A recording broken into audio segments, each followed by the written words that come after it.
Tá bom. Um minutinho, Alves, eu vou desligar os microfones para que possamos ouvir bem a sua oração. Amém? Então, agora tem que ligar o seu microfone, que eu desliguei. Senhor e soberano e eterno Deus, já te agradecemos, Senhor, por esse momento de estar diante da tua presença, do teu servo, para aprender mais de ti. Te agradecemos, Senhor, porque tu é um Deus maravilhoso, um Deus santo, e por isso, Senhor, nesta hora, venha ser cada um de nós, Senhor, aqueles que ainda estão por vir, Senhor, tu vai dando caminho rápido para que chegue para assistir a aulas. Senhor Deus amado, obrigado por tudo, Senhor, que tem feito nas nossas vidas. Da semana passada, agora no início de semana, e tu faz, Senhor, a tua vontade no meio do teu povo, Senhor, dando sabedoria a cada um, Senhor. É o que eu te peço, Senhor, que tu possa abençoar o teu servo, que está na direção desse trabalho, desse estudo, porque tu o conheces, e é teu filho amado. E por isso, Senhor, aqueles que estão ainda, Senhor, ainda procurando um caminho para te encontrar, Senhor, que tu venha, Senhor, através dessas palavras que tu tem ensinado, nós possamos ser um canal de bênção para cada um desses que estão aí fora. Obrigado, Senhor. Perdoe as nossas falhas, Senhor, contigo, mas seja conosco por cada dia, Senhor. É o que te pedimos em nome de Jesus, Senhor, para cada um dos teus servos presentes já diante de ti. Obrigado, Senhor. Em nome de Jesus, amado.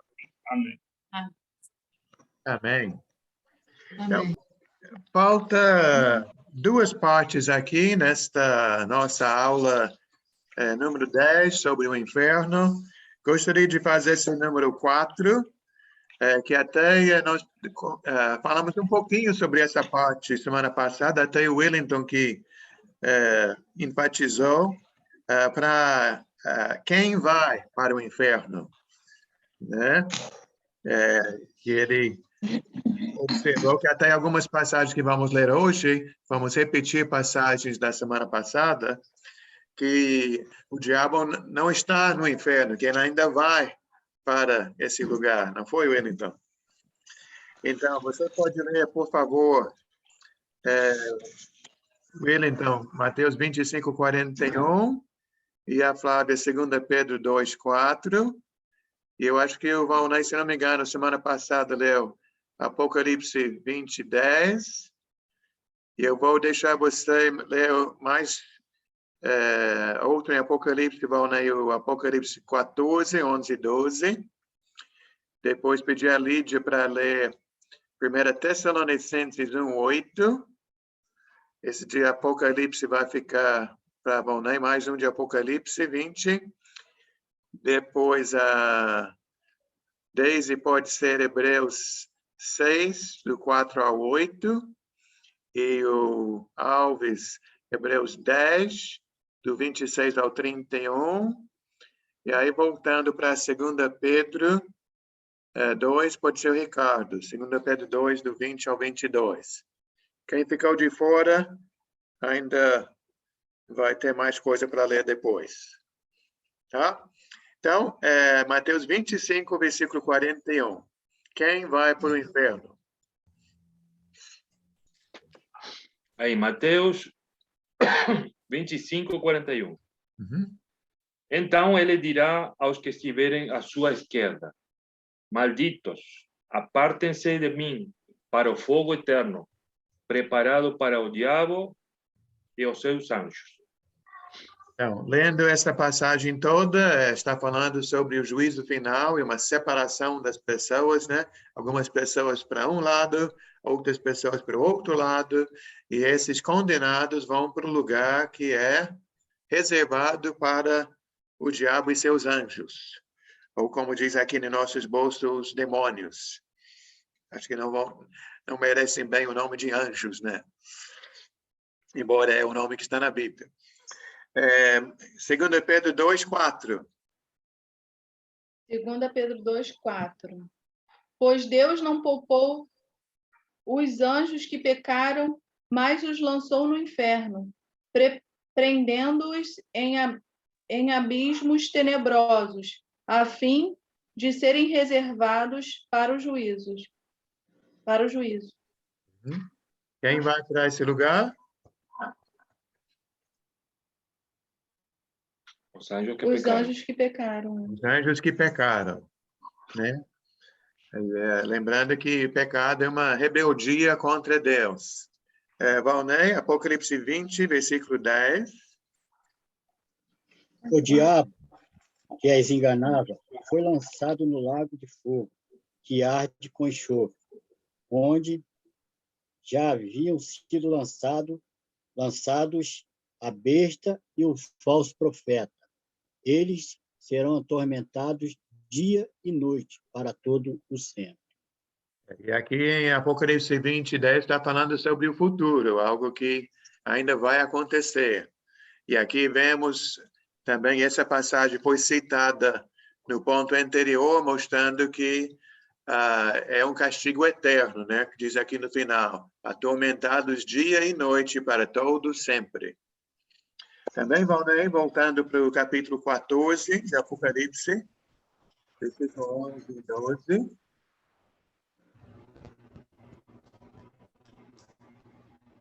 E a fumaça do tormento de tais pessoas sobe para todo sempre, para todos os que adoram a besta e a sua imagem, e para quem recebe a marca do seu nome. Não há descanso, dia e noite. Aqui está a perseverança dos santos, que obedece aos mandamentos de Deus e permanece fiéis a Jesus. Então, os servos do diabo que vão para esse lugar, aqueles que desobedecem a Deus, que adoram a besta. Alguma dúvida ou observação ali? Podemos ir em frente?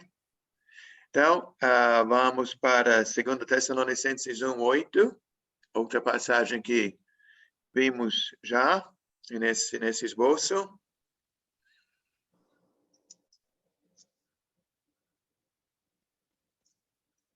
Lídia, liga o microfone. Tem que tocar ali. Isso. No meio de chamas de fogo, para castigar os que rejeitam a Deus e não obedecem o evangelho do nosso Senhor Jesus.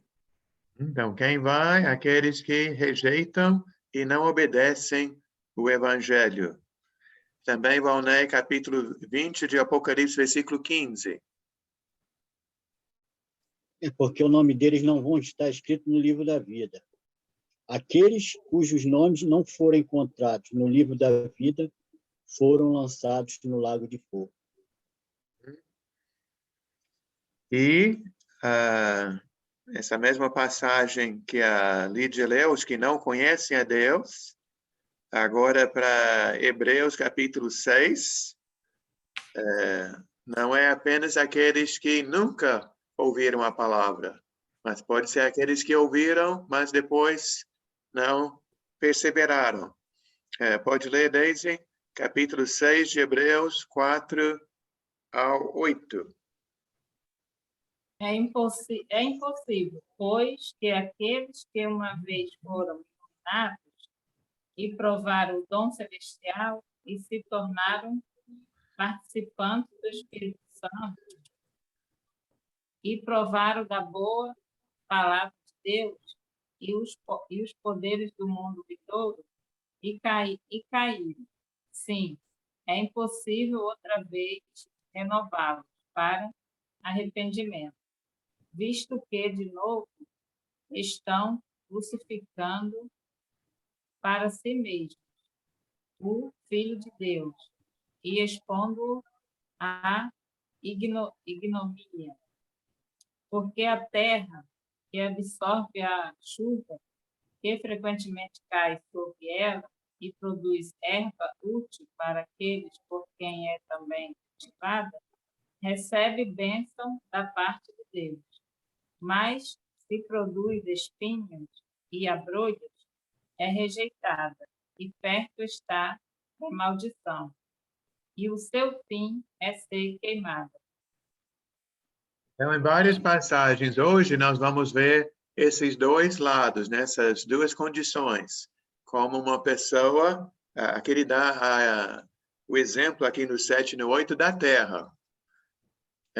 Terra recebendo a chuva, mas um lugar produzindo coisas boas, que dá alimento, né, que vai produzir vida, e outro lugar que recebe a mesma chuva, mas que só produz o que não presta, até que pode até machucar as pessoas, né, espinhos e coisas É verdade. ruins.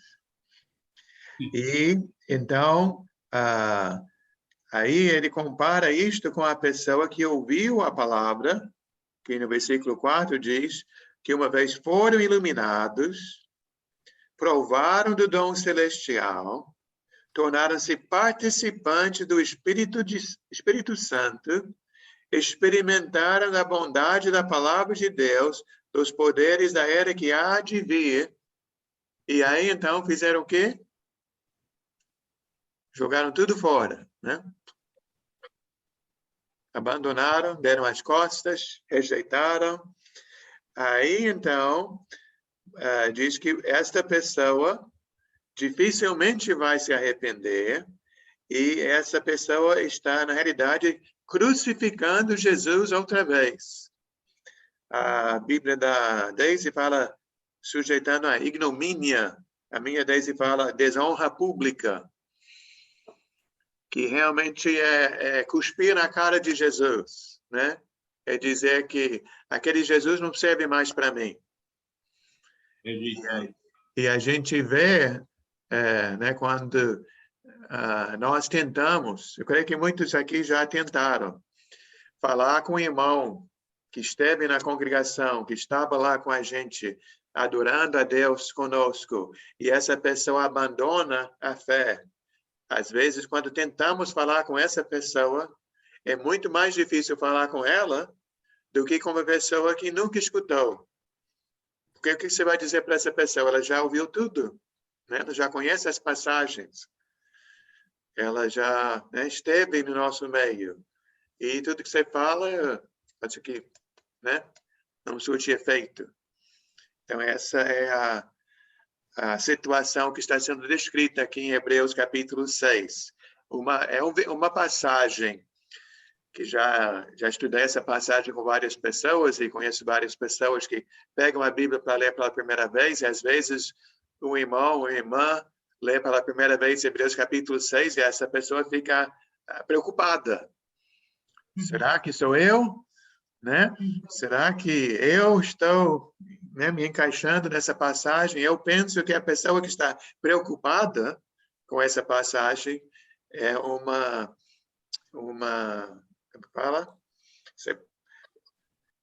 certeza de que essa passagem não se aplica a ela. É uma prova, né, de que não é para ela, porque é para uma pessoa que não está preocupada, não está nem ligando. Então, a pessoa que se preocupa em agradar a Deus, que se preocupa em desagradar a Deus, esse é um bom sinal. Né? Vamos para Hebreus 10, então? 26 ao 31. Porque se vivermos deliberadamente em pecado, depois de termos recebido o pleno conhecimento da verdade, e já não resta sacrifício pelo pecado. Pelo contrário, certa expectação horrível de juízo e fogo vingador, preste ao consumir os adversários, sem misericórdia, morre pelo depoimento de 2 ou 3 testemunhas, a quem tiver rejeitado a lei de Moisés. De quanto mais severo castigo julgais vós, será considerado digno aquele que calcou os pés e o Filho de Deus e profanou o sangue da aliança o qual foi sacrificado e o traiu o Espírito da graça. Ultrajou o Espírito da graça. Ora, nos conhecimento aquele que diz: a mim pertence a vingança, e retribuirei. E outra vez, o Senhor julgarei o seu povo. 31. Horrível É, é cair nas mãos de Deus vivo. muito bem. Então, essa passagem, Hebreus capítulo 10, tem muito a ver com a mesma passagem que vimos em Hebreus capítulo 6, e, novamente, não está falando sobre uma pessoa que está tentando agradar a Deus, mas tropeçou, se desviou, mas quer voltar e tem um coração contrito, um coração humilde, está buscando a Deus em crescimento, que fala aqui no versículo 26, o que pecar deliberadamente, né? A pessoa que está teimando no pecado, está rejeitando a palavra de Deus e diz que está pisando no próprio Filho de Deus, por meio de sua conduta, por meio de suas atitudes. Então, para essa pessoa, vem, então, a ira do Senhor. Sim, Wellington. Sim, ontem a gente estava falando com o irmão Marcelo e Marvio. Tem muitas pessoas que se desviam da igreja ou não congregam mais por razões erradas, por conceitos errados, porque falam: muitos irmãos me decepcionaram, me decepcionei com muitos irmãos. E essa não é uma razão, é dizer, o conceito está errado, o conceito de igreja para eles é os irmãos, e não é Deus. É dizer, né? Esse é meu conceito também, né? Que uno tem que estar na igreja porque tem que adorar a Deus. Se os irmãos, se os irmãos aqui presentes falam: o irmão Willy é um irmão hipócrita, um irmão falso, eu não vou mais para a igreja. Esse é um problema meu com Deus, não é um problema de vocês com Deus. Então, não tem por que deixar de congregar porque o irmão Willy é hipócrita. Não sei se me explico. Embora, é claro que nós devemos, né? Vamos até, em vez de usar seu nome, vou me usar, né? Se eu estou sendo um irmão hipócrita, eu espero que os irmãos vão se aproximar de mim e me ajudar a me corrigir para que eu possa sair do pecado e servir a Deus. Mas certamente não é motivo para abandonar Cristo e abandonar a congregação, porque eu vejo a falha do irmão. Que eu sempre falo com as pessoas, quando a pessoa está para ser batizada e fazer parte da igreja, se ela pensa que porque Jesus é perfeito, que ela se juntando ao corpo de Cristo, ela vai encontrar pessoas perfeitas, ela já se enganou. Porque não existe nenhum ser humano perfeito e não existe igreja perfeita. Então, se existisse uma igreja perfeita e eu entro nela, mas eu não sou perfeito, a igreja deixou de ser perfeita o dia que eu entrei na igreja. E se nós olhamos aqui para todos que estão aqui hoje, eu creio que todos aqui vão levantar a mão e dizer que você ainda não alcançou a perfeição, né? Então, olha aí, quantas pessoas tem aqui fazendo parte desse corpo, um corpo cheio de problemas, né? Porque eu, na minha deficiência, eu posso ofender o Ricardo pode me ofender, e aí a Flávia pode ver essa briga entre dois irmãos, e ela também pode largar a igreja, mas não é assim. Nós temos que olhar para Cristo, ir em frente buscando a Cristo e tentando ajudar nosso irmão também, né? Não que a igreja deve virar bagunça, né? Mas é um desafio, né? Bom, né? Inclusive, uma boa palavra, né? Ela ajuda muito os irmãos, entendeu? Uma boa mensagem, você sair no domingo para ir num culto, e você receber uma boa mensagem, isso te ajuda, edifica a sua vida. Porque problema a gente passa durante a semana, vários tipos de problema, né? Mas aí quando você chega na congregação e você tem uma palavra que confronta o pecado, confronta as coisas erradas, né? Isso te ajuda você a dar mais um passo entendeu? E eu tenho visto isso na congregação, graças a Deus, as mensagens que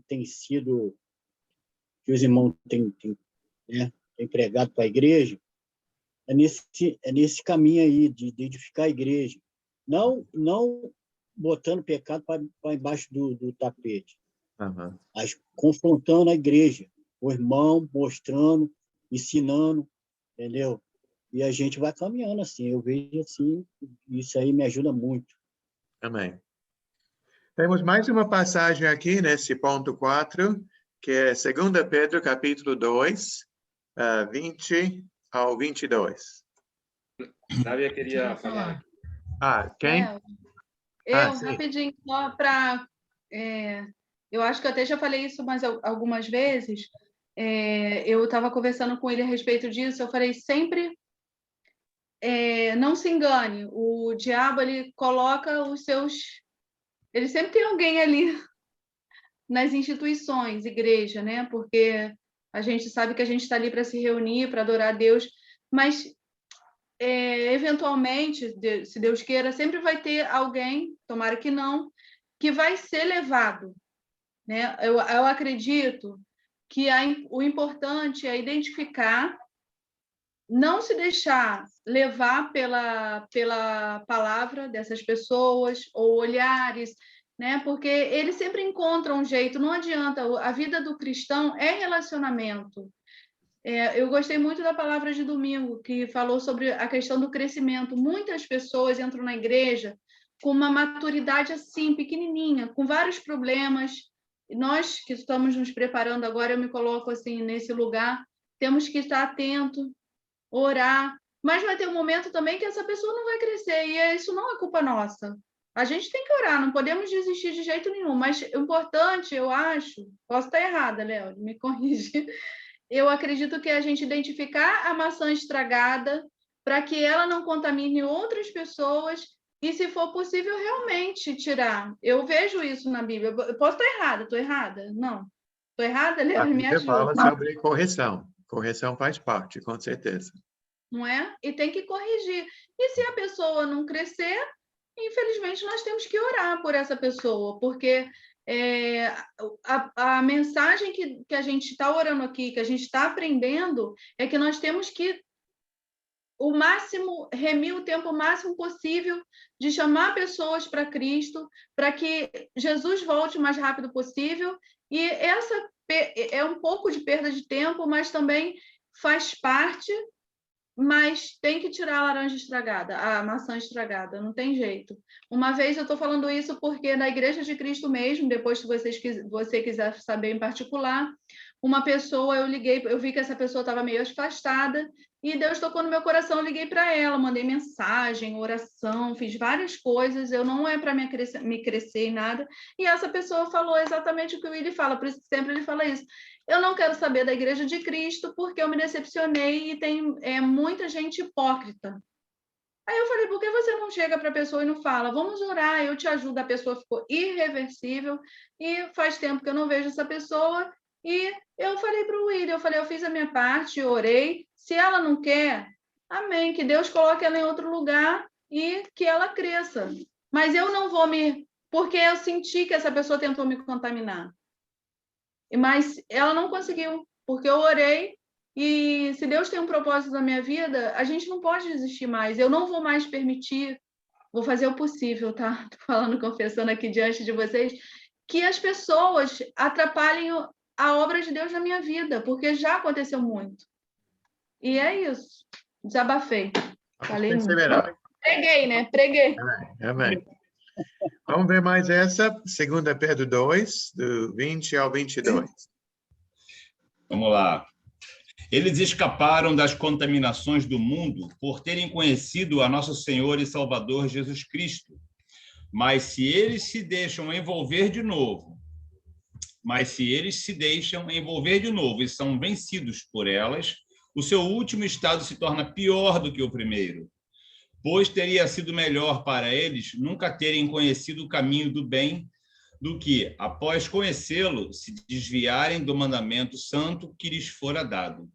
Com eles aconteceu o que diz um certo ditado: o cão voltou ao seu próprio vômito e a porca, depois de lavada, voltou a rolar na lama. Eu acho interessante ou engraçado que às vezes tem pessoas que falam que a Bíblia é difícil de entender. E concordo que tem partes da Bíblia que são mais difíceis, mas tem também muita passagem na Bíblia que é bem explicada. Aqui eu acho muito bem explicado, né? Quem já teve cachorro, acho que já viu uma cena dessa. É revoltante, né? Mas é comum entre os cachorros, mas que não seja o nosso caso, né? Vamos comer comida saudável, vamos seguir o caminho de Cristo e não voltar para trás nunca, né? Então, mais alguém nessa parte aqui sobre quem vai para o inferno?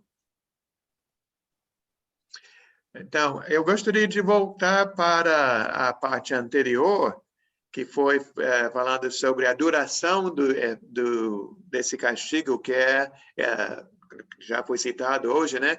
Dia e noite, todos os dias, para sempre.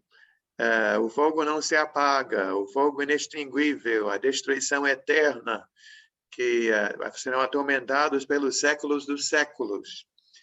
E eu acho que é por isso que algumas pessoas não aceitam essa ideia.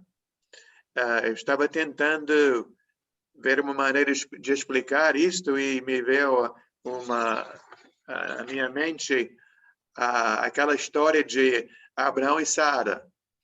Todo mundo conhece, né? Que Deus prometeu a Abraão que ele seria pai de uma grande nação, que Sara, sua esposa, teria um filho, que esse filho, através daquele filho, viriam uma nação muito grande. Mas os anos foram se passando, nada de Sara se engravidar, até que um belo dia, Sara teve uma ideia: eu vou ajudar a Deus, né? E Abraão também gostou da ideia: vamos ajudar a Deus. Então, essa ideia de ajudar a Deus não dá certo, né? Deus não precisa de ajuda. Deus sabe muito bem o que faz. Quer dizer, ele quer gente para entrar no plano dele, mas ele não precisa de gente para modificar o seu plano. Então, creio que essa coisa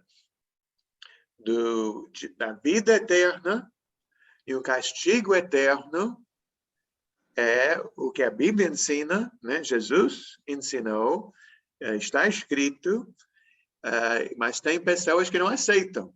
Então, tentam suavizar, tentam modificar.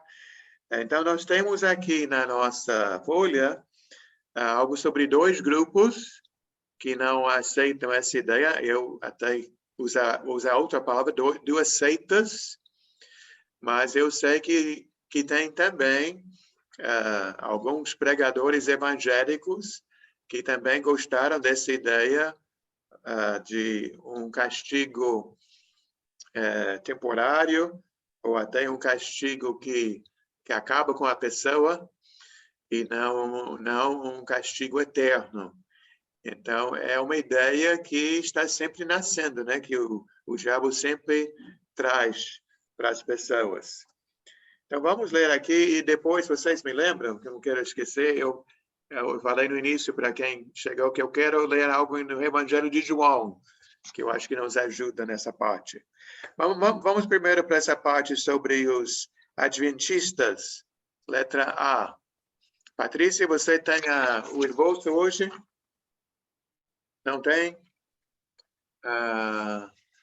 Luísa tem? Então, você pode ler, Luísa, letra A. As duas partes, o que a Igreja Adventista ensina e o que a Bíblia ensina. Esse é o microfone, Luísa. Letra A. A Igreja Adventista ensina que o estado a que somos reduzidos pela morte é de silêncio, de inatividade e de inteira inconsciência, através do fogo consumidor do último dia. Os pecadores serão reduzidos a um estado de não existência, como se nunca tivesse vivido, limpando assim o universo do pecado e dos pecadores. Bem, e a Bíblia ensina? Continua? Sim, desculpa. A Bíblia ensina que faltou um S, que os mortos são conscientes e que os salvos têm descanso, enquanto que os perdidos são atormentados. Lucas 16, 19 a 31. O sofrimento do inferno será dia e noite pelos séculos dos séculos. Apocalipse 20, 10. Esse de Apocalipse 20, 10, vimos hoje. A outra passagem, Lucas 16, do 19 ao 31. Ficamos um bom tempo olhando aquela passagem numa outra aula. Acho que todo mundo lembra bem. Fala sobre o rico e Lázaro. E depois da morte, os dois estão conscientes. Até existe um diálogo lá. Né? E até o que está no sofrimento, ele não só está preocupado com sua própria pessoa e ter um pouquinho de água para refrescar a língua, mas ele também está preocupado com seus irmãos que ainda estão vivos, que precisam se arrepender para não ter o mesmo destino que ele teve. Então, podemos ver claramente que essa ideia que a Igreja Adventista abraça e divulga é uma ideia que não está na Bíblia, que é contra o que a Bíblia ensina. Mas é uma ideia, como eu disse, que eu já ouvi pessoas falando a mesma coisa recentemente, e até escrevendo livros, ensinando esse tipo de coisa, de que o fogo queima. Então, se o fogo queima, o fogo destrói. Então, essa pessoa já deixa de existir. Não existe um fogo eterno. Mas a Bíblia fala claramente sobre isto, né? O Wellington pode ler a letra B, sobre os testemunhos de Jeová? Léo, a Luísa levantou o dedo e queria comentar alguma coisa. Tá bem, obrigado, Ricardo. Luísa? Nada, irmão, estou aqui de olho. Obrigada, Ricardo. Então, Léuria, aqui, nessa parte que eu li da Igreja Adventista, diz que eles se basearam numa análise de doutrinas. Isso é o irmão, o nosso irmão em Cristo, já falecido, Glover Shipp. Ele escreveu um livro chamado Análise de Doutrinas. E no livro dele, ele cita esse texto da Igreja Adventista. Tá. Assim, mas eu não sei qual é a doutrina deles, né? Nem da Adventista, nem da Testemunha de Jeová. Mas eu acredito, né, que eles devem se basear em algum texto da Bíblia, porque, ou distorcido ou não, algum texto ele deve pegar, algum versículo, para basear as suas conclusões nisso aqui, não? O que eu vejo, Luísa, que eu já falei hoje, duas coisas. A primeira coisa, que em geral, eu acho que as doutrinas falsas começam no sentimento humano, né? E depois as pessoas procuram algo para tentar provar que tem base bíblica. Então, a base que eu escutei, não foi da Igreja Adventista, mas de uma outra pessoa, foi o que eu citei agora, que o fogo queima e destrói, né? Se você taca fogo na lenha, a lenha não vai ficar ali queimando para sempre. A lenha vai embora. Então, que da mesma forma, quem vai para o inferno seria uma destruição. Mas está destruído e acabou, né? Não uma destruição que vai pelos séculos dos séculos. Uma outra coisa, por exemplo, que eu vejo sobre, isso, fugindo da aula sobre o inferno, sobre o batismo, né? Existe hoje batismo de crianças. Existe hoje batismo jogando um pouquinho de água na cabeça, né? Então, eu vejo que, biblicamente, nenhuma dessas situações tem base bíblica. Como é que uma criança pode ser batizada se ela não pode se arrepender? Se ela não pode tomar uma decisão de entregar a sua vida a Jesus? Como é que o batismo, que é mergulhar com Cristo, ser sepultado com Cristo, pode ser água na cabeça? Mas eu vejo que pessoas, na época, né, queriam, por exemplo, que uma pessoa no leito do hospital pudesse ser batizada. Então, deram um jeitinho. Então, você não precisa mergulhar. Eu vou levar água e vou colocar na sua cabeça. Ou ficando preocupado com a criança e dizendo, não, a criança já não é pagão, né? já foi batizada. Mas eu vejo que a doutrina errada nasce no sentimento da pessoa e depois tentam explicar ou justificar o sentimento. Essa é a minha observação. Eu certa vez eu ouvi dizer sobre isso, porque a igreja presbiteriana, ela batiza crianças, né? E às vezes eu assistia o reverendo Augusto Nicodemos, e ele é da igreja presbiteriana. E certa vez ele tentou justificar lá, mais ou menos, né? Essa questão do batismo de criança. E aí a gente para pensar assim, como é que pode, né, uma pessoa assim que estuda tanto, que tem um conhecimento assim profundo, né, que a gente vê, estuda tanta palavra, continuar batendo nessa tecla do batismo de criança, e ele argumentou que seria assim como se eles quisessem mais ou menos uma proteção. Eu não sei se eu entendi bem o que ele quis explicar, né? Mas, de qualquer forma, não faz o menor sentido, porque eu acho que uma criança que, quando nasce, né, faz sentido, sim, eu apresento à igreja, eu apresento aos irmãos, peço, né, a proteção de Deus para a criança e para os seus pais, né? Mas batismo não faz sentido. Mas eu também não entendo por que eles continuam com essa doutrina e é estranho, né? Enfim. Hein, Luísa? Só um esclarecimento rápido, é até bom que vocês saibam. O Augusto Nicodemos, eu já assisti algumas coisas dele. Ele diz que o batismo é um sinal externo, assim como a circuncisão, que era feita lá nas crianças no 8º dia. Então, eles batizam criança como sinal externo, né, dando continuidade à circuncisão. Mas não só diz isso, ele não consegue explicar a conexão de uma coisa com a outra, entendeu? E as pessoas aceitam, porque ele é o Augusto Nicodemos, né? A Bíblia que tem que falar, né? Ele, né? Desculpa interromper. Vamos continuar. Vamos para a letra B. Wellington, as testemunhas de Jeová.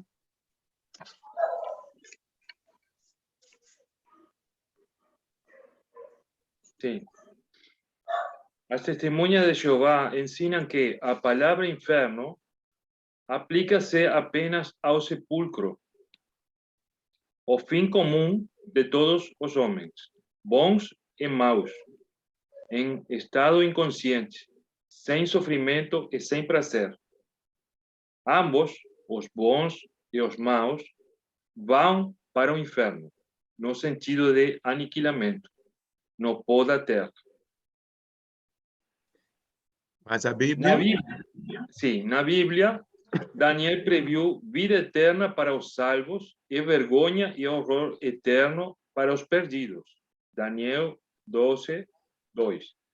Jesus disse que não devemos temer os que somente podem matar o corpo, e sim o que tem o poder para lançar no inferno. Lucas 12, 4 a 5, para decorar. muito bem. Então, vamos ver Daniel, capítulo 12, versículo 2. Também mais uma passagem que nós vimos segunda-feira passada. Eu vou ler aqui. Daniel 12, 2.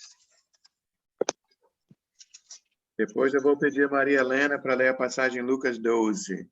Deixa eu ver aqui. Daniel 12. 2.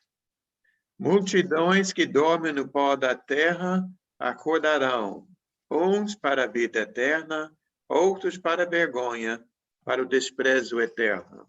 Então, a Bíblia é muito clara quanto a esses dois destinos, tanto no Antigo Testamento quanto no Novo Testamento. Então, vamos para Lucas 12. Aqui diz para 4 e 5, mas vamos ler mais até para pegar o contexto aqui.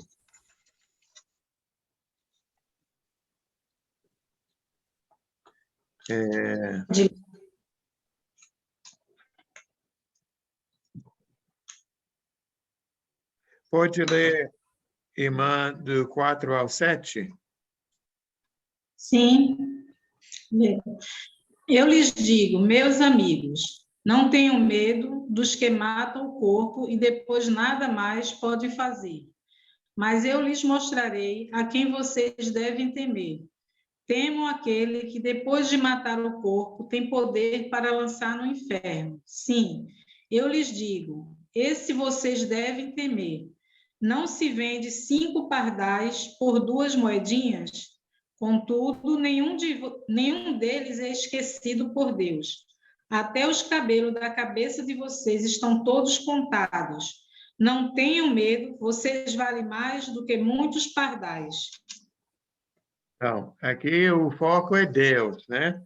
E Deus é bom, Deus é amor, Ele nos ama, mas Ele deve ser respeitado, né? Devemos respeitar o Deus eterno muito mais do que o bandido, né? Muito mais do que uma doença. Diz aqui, quem nós devemos temer? Aquele que depois de matar o corpo pode lançar no inferno. Esse vocês devem temer. Então, a morte do corpo é uma coisa, mas a morte no inferno é outra coisa. Até isso combate diretamente essa ideia errada dos testemunhos de Jeová aqui, falando que a palavra inferno está apenas falando sobre morte e sobre a ideia de deixar de existir, como eles falam de aniquilamento, né, que acabou. Algumas pessoas, não sei qual é o caso da Esther, mas eu sei que aqui em casa eu gosto muito do nosso cachorro, eu também gosto, mas eu creio que o cachorro não vai ter vida eterna, né? O cachorro morreu, acabou. Mas o ser humano não, né? Nós fomos criados na imagem de Deus e nesse sentido que temos um destino eterno. O homem e a mulher, né, nós temos um destino eterno. Vamos para João capítulo 3. Não sei se vocês vão concordar com o meu raciocínio aqui, mas eu acho que Jesus explica bem essa parte de vida e morte. Todo mundo conhece João 3,16? Irmã Marcia, você poderia ler para a gente? 3,16, mas vai lendo direto até o 21, por favor. Boa noite. Boa noite. porque Deus tanto amou o mundo que deu o seu Filho unigênito para que todo o que nele crê não pereça, mas tenha a vida eterna. Pois Deus enviou o seu Filho ao mundo, não para condenar o mundo, mas para que este fosse salvo por meio dele. Quem nele crê não é condenado, mas quem não crê já está condenado, por não crer no nome do Filho unigênito de Deus. Este é o julgamento. A luz veio ao mundo, mas os homens amaram as trevas, e não a luz, porque as suas obras eram más. Quem pratica o mal odeia a luz, e não se aproxima da luz, temendo que as suas obras sejam manifestas. Mas quem pratica a verdade, vem para a luz, para que se veja claramente que as suas obras são realizadas por intermédio de Deus. Amém. Então, eu vejo aqui que Deus, ele é bom. Ele é muito bom, né? Deus amou o mundo de tal maneira que deu seu Filho. E diz no versículo 17, né? Que esse Filho, Jesus, ele entrou no mundo não para condenar o mundo, mas sim para salvar, né? Ele oferece salvação. Mas aí no versículo 18 diz: quem nele crê não é condenado, mas quem não crê já está condenado. Por que está condenado? Porque está rejeitando o único que pode salvar. Creio que eu já compartilhei com vocês um exemplo que eu escutei de um irmão quase 40 anos atrás, né, sobre uma doença que mata, mas existe um comprimido que a pessoa pode tomar que cura. Então, todo mundo tem essa doença que mata, mas aqui aparece esse remédio que, tomando o remédio, a pessoa é curada. Mas se a pessoa rejeita o remédio, como é que fica? Então, vamos condenar quem está fornecendo o remédio porque a pessoa morreu?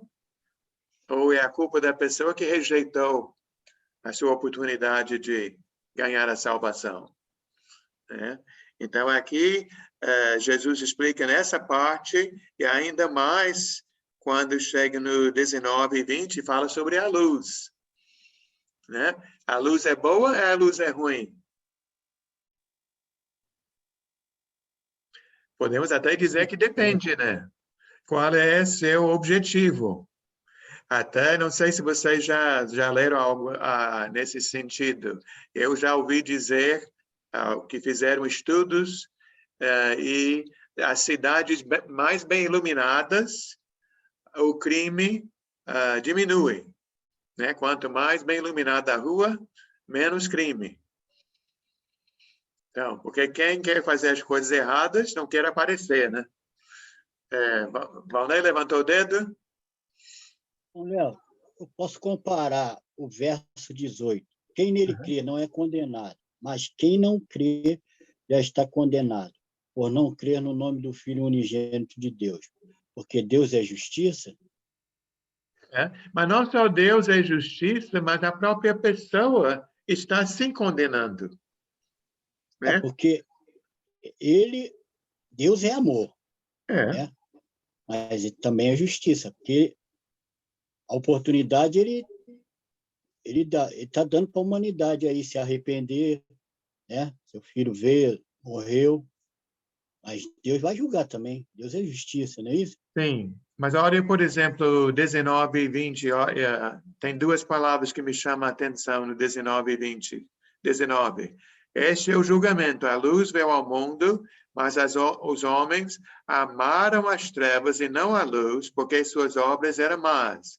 Quem pratica o mal odeia a luz e não se aproxima da luz, temendo que suas obras sejam manifestas.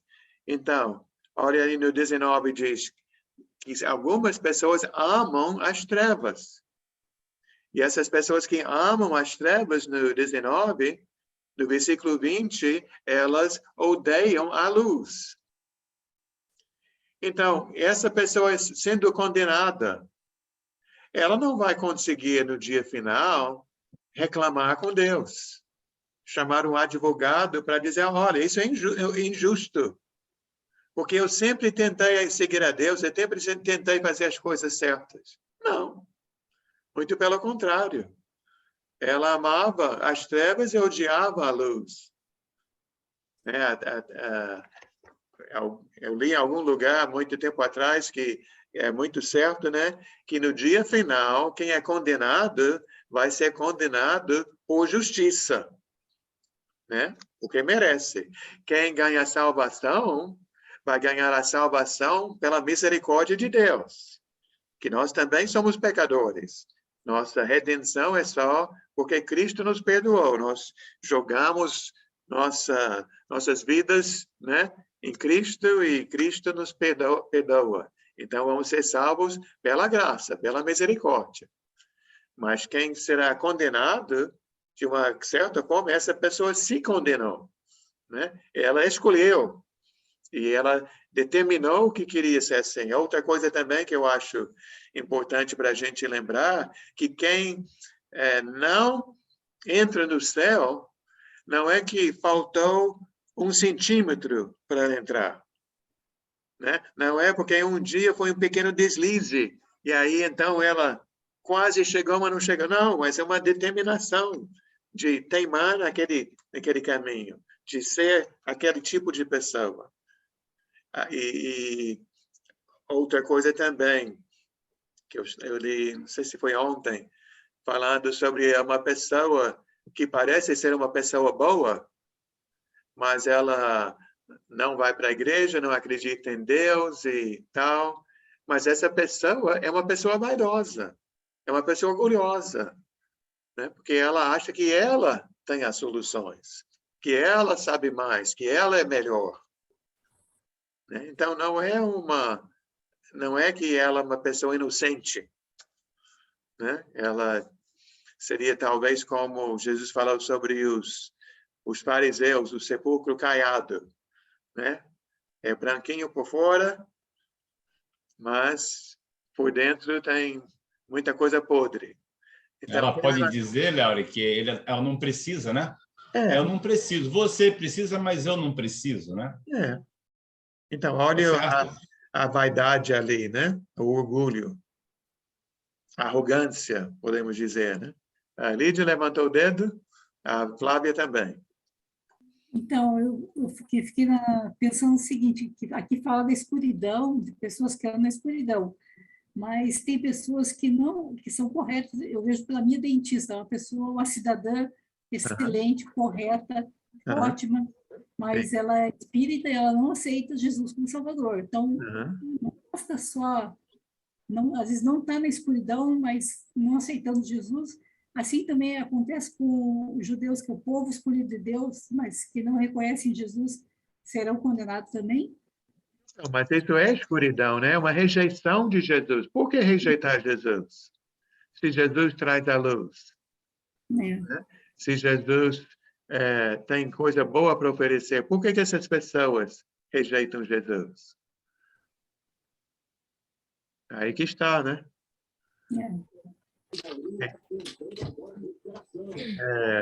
Flávia? Ontem eu estava lendo 1 João, aí li um versículo, capítulo 5, versículo 17.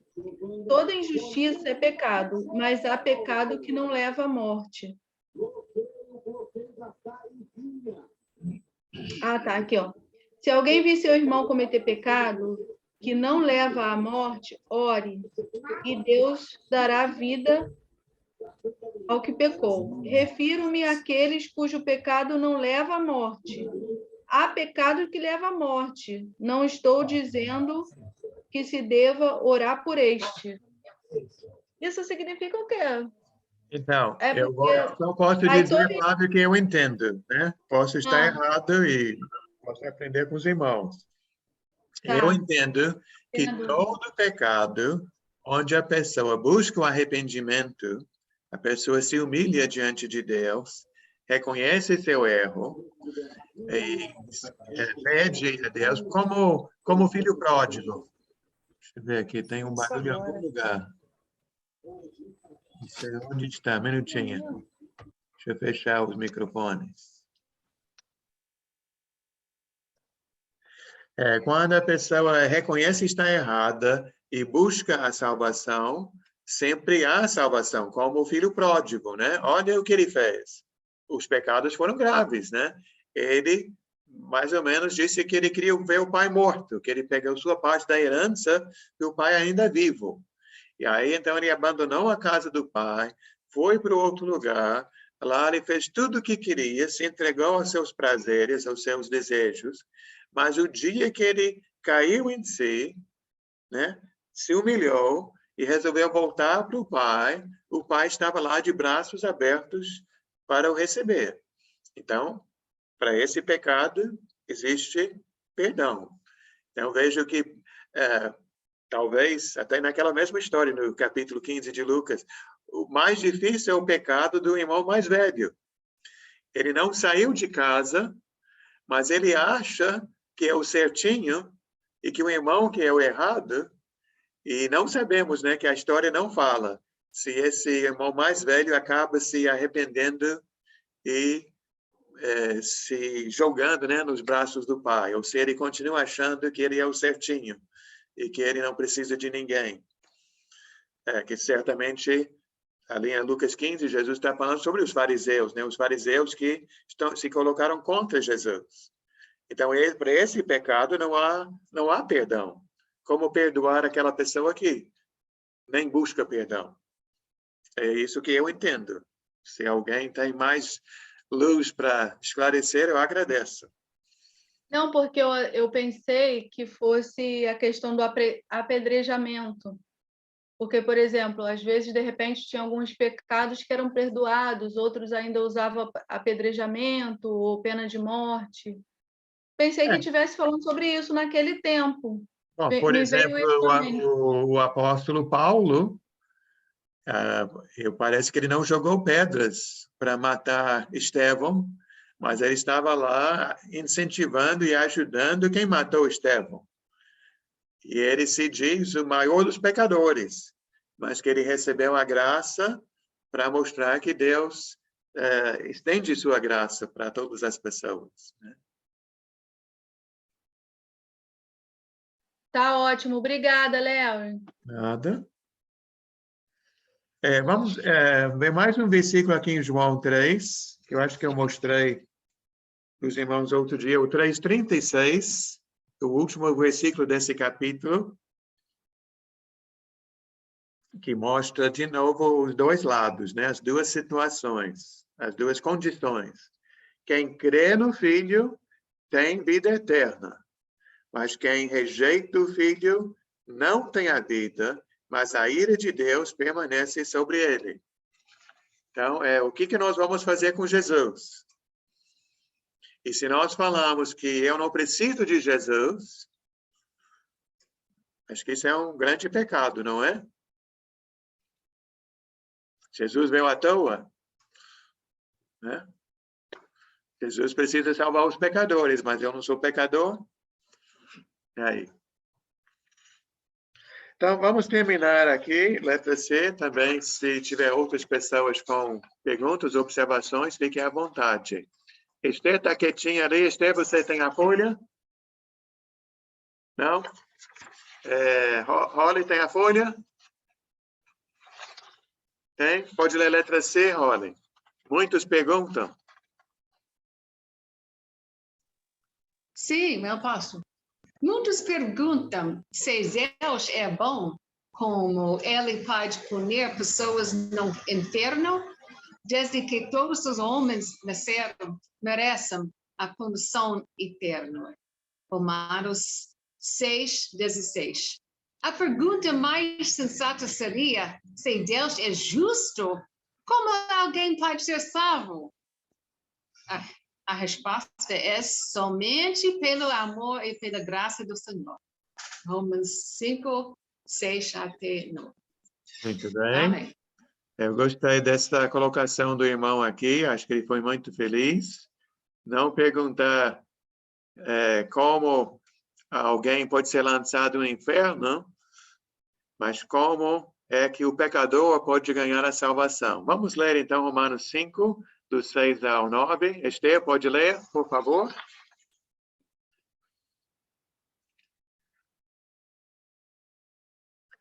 Uma passagem muito bonita aqui em Romanos 5.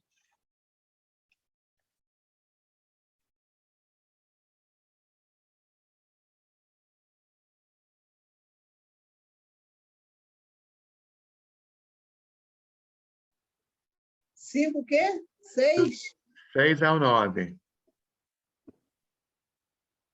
Porque Cristo, quando nós ainda éramos fracos, morreu a seu tempo pelos ímpios. Dificilmente alguém morreria por um justo, pois poderá ser que pelo bom alguém se anime a morrer. Mas Deus prova o seu próprio amor para conosco pelo fato de ter Cristo morrido por nós, sendo nós ainda pecadores. Logo, muito mais agora, sendo justificado pelo seu sangue, seremos por ele salvos da ira. Porque se nós, quando inimigos, fomos reconciliados com Deus, mediante a morte do seu Filho, muito mais estando já reconciliados, seremos salvos pela sua vida. E não apenas isso, mas também nós gloriamos em Deus por nosso Senhor Jesus Cristo, por intermédio de quem recebemos agora a reconciliação. Isso, irmã. Quando começa a ler, dá vontade de não parar nunca mais, né? É verdade. Eu fui além? Foi, mas a mensagem é tão bonita, não dá para parar. Porque está falando, esse é o Evangelho, né? O Evangelho é a reconciliação com Deus, justificação dos injustos. Então, é interessante que aquela palavra que vimos em João 3,36, que é a ira de Deus, e aqui podemos ser salvos da ira de Deus, por meio de Jesus. Então, semana que vem, se Deus permitir, vamos para a aula 11. Eu ia olhar para ver o tema que eu esqueci, eu não sei se alguém lembra. Mas acho que certamente é um tema mais animador do que o de hoje, mas esse de hoje é importante também.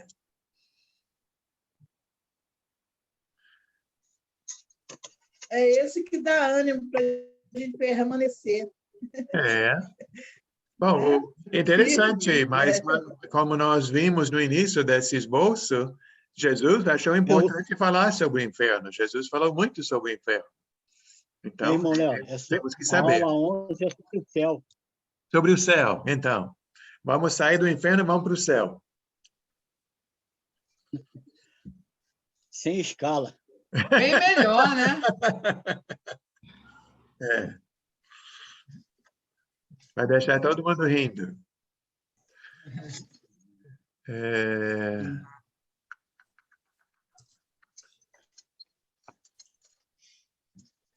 Irmão Valnei, você não orou para iniciar, você pode orar para concluir? Posso, senhor? Sim, senhor. Oremos. Soberano Deus, grandioso Pai,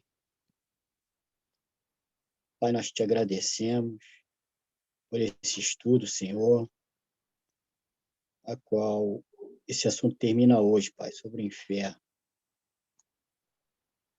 É um assunto importante, Senhor, que nós estudamos, Pai, e cremos que a importância é grande, porque a morte do teu Filho Jesus, Senhor, na cruz do Calvário, foi justamente, Senhor, para nos livrar do inferno, Senhor, nos dar a salvação a todo aquele, Senhor, que perseverar até o fim, Senhor. Por isso, Senhor, nesta noite nós te pedimos, Senhor, pela sua misericórdia nas nossas vidas, Senhor.